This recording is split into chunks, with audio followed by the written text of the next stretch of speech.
một người phụ nữ có tên là Stephanie gần đây có chuyển đến một ngôi nhà mới, và sau vài tuần ổn định chỗ ở, gia đình cô đã vô tình phát hiện ra nhiều điều kỳ lạ. Đầu tiên họ nhìn thấy trên các cửa sổ xung quanh nhà luôn có những viên đá pha lê nhỏ đã được ai đó đặt lên như thế.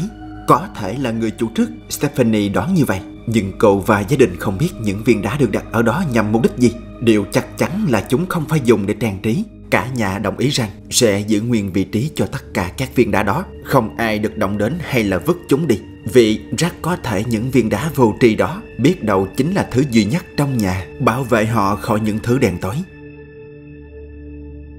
Và không lâu sau khi phát hiện ra những viên đá lạ, một trong những camera an ninh bên trong khu sân sau đã bắt được một thứ gì đó đáng lo ngại sau đây.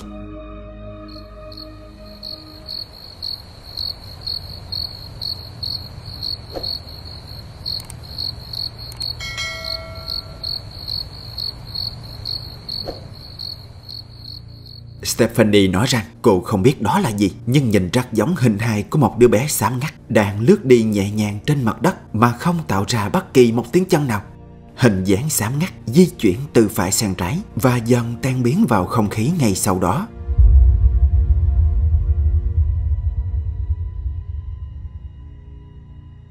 Khi phát hiện ra sự xuất hiện bí ẩn bên trong khu sân sau này, cá nhân Stephanie và gia đình đã mơ hồ đoán ra được phần nào. Những viên đá pha lê được đặt trên các cửa sổ này đều có nguyên do của chúng, và nguyên do rõ ràng nhất chính là ngăn cản không cho những thứ đen tối bên ngoài đi vào nhà. Một trong số đó là sự hiện ra của hình dáng xám ngắt này.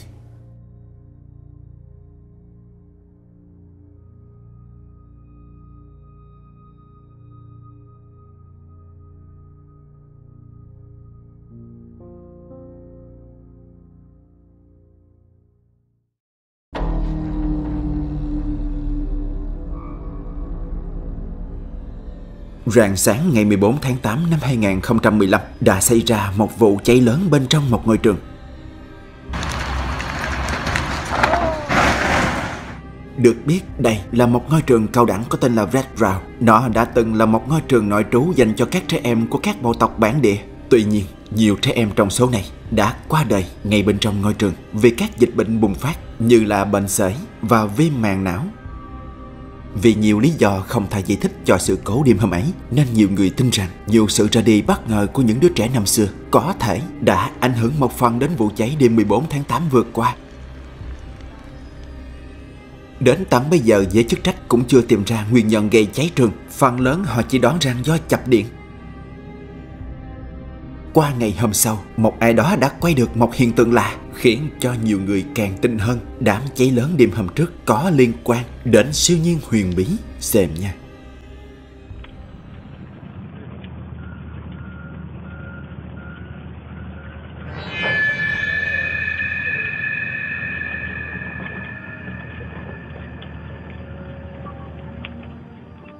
Về cánh quay được ghi lại nhiều năm trước nên chất lượng của nó không được tốt, nhưng bạn cũng có thể thấy được sự xuất hiện bí ẩn này.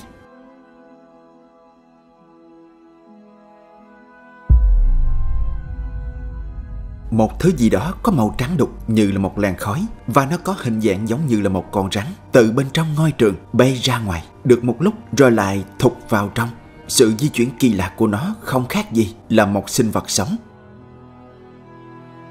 Ban đầu người xem không thể xác định được thứ có màu trắng đó là gì, nhưng sau đó người chia sẻ cảnh quay kỳ bí đã xác nhận đó là một làn khói. Nó đã xuất hiện trước đó, và cũng chính sự kỳ lạ ấy, họ đã dùng chiếc điện thoại cũ quay lại nó. Nhưng càng kỳ lạ và khó giải thích hơn khi bên ngoài trời lúc bấy giờ gió thổi khá mạnh, nhưng thay vì bị gió cuốn đi, luồng khói bí ẩn kia nó cứ quyện vào nhau và di chuyển vào lại bên trong ngôi trường một cách kỳ lạ như vậy.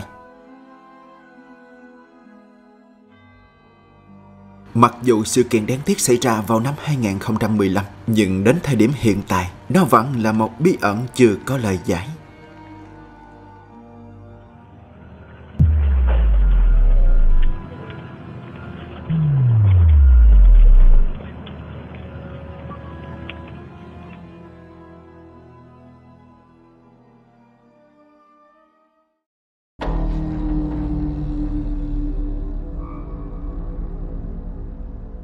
một cô gái yêu thể hình có tên là Gabia, thường xuyên chia sẻ kinh nghiệm cũng như những buổi tập luyện của mình lên trang cá nhân.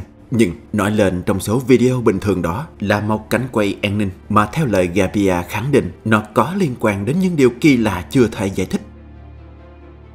Cô gái cho biết thêm vì nhà cô nằm gần khu nghĩa trang của địa phương nên cũng khá vắng vẻ. Điều này đã tạo điều kiện thuận lợi cho nhiều tai nạn xảy ra, đặc biệt là trộm cướp. Đó cũng là lý do nhà cô đã lắp một vài camera an ninh để phòng hờ khi có trộm đột nhập. Nhưng vào một đêm khuya, thay vì bắt được trộm, một trong những camera trước nhà cô lại bắt được một thứ gì đó rất lạ, khiến cô gái vô cùng tò mò nhưng không biết nên gọi đó là gì. Xem nha.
Lúc bấy giờ đã gần 10 giờ đêm, khi trên con phố hoàn toàn vắng tanh. Điều đó càng làm nổi bật thứ ánh sáng bí ẩn kia.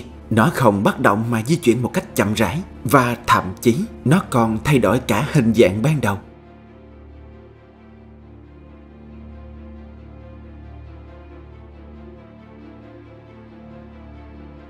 Không biết bạn nghĩ gì sau khi xem qua cảnh quay an ninh này, nhưng riêng cá nhân Gabia tin đó là một hiện tượng có liên quan đến siêu nhiên huyền bí. Và nhiều người xem khác cũng đã đồng ý với cô ấy, vì hiện tượng lạ xảy ra đúng vào ngày ăn chay của đạo Thiên Chúa. Có người cho rằng đây là cánh cổng giao thoa cho phép các linh hồn di chuyển ra vào giữa hai cõi. Không biết là giải thích đó có đúng hay không, nhưng khi bạn nhìn kỹ, dường như có những thứ kỳ lạ đang di chuyển trong luồng ánh sáng tinh khiết đó.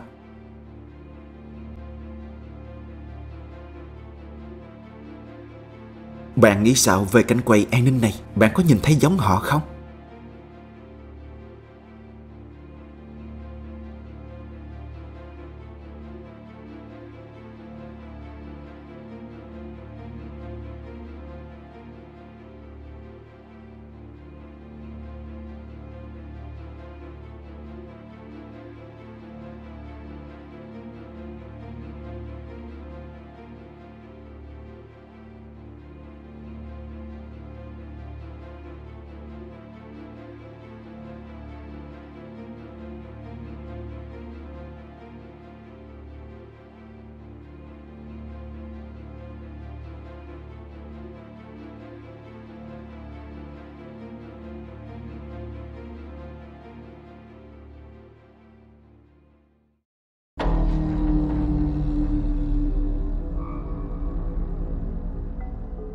Vào đầu tháng 2 vừa qua, trong lúc đi thăm mộ ông bà, một người dùng TikTok có tên là Ancon Trader đã vô tình quay được một khoảnh khắc rất lạ xuất hiện rất gần người này.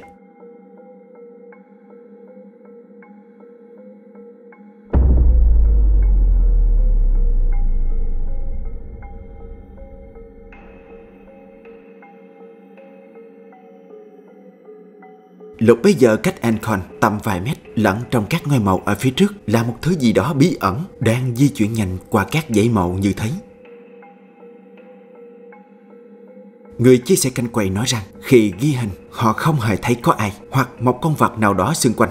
Có thể do họ không để ý, nhưng khi nhận ra có sự xuất hiện bí ẩn này, họ đã xem đi xem lại thật kỹ cảnh quay này nhiều lần và nhận ra một chi tiết nhỏ bất thường. Đó là tốc độ di chuyển của thứ này quá nhanh so với vận tốc của một con vật hay là một người bình thường. Huống chi nơi đó rất hẹp, chỉ chích những ngôi mộ lớn nhỏ nằm gần nhau, nên việc di chuyển với một tốc độ tốc biến như thế là điều không thể. Nhưng thứ đen tối kia lại làm được.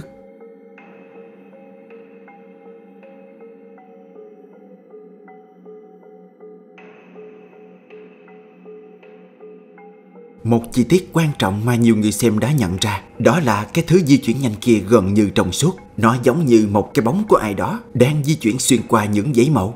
Nhưng còn bạn nghĩ sao, những người xem của kênh? Bạn có nhận ra điều gì bất thường ở cảnh quay giữa ban ngày bên trong nghĩa trang này nữa không? Nếu có, bạn hãy đặt nó dưới phần bình luận nhé.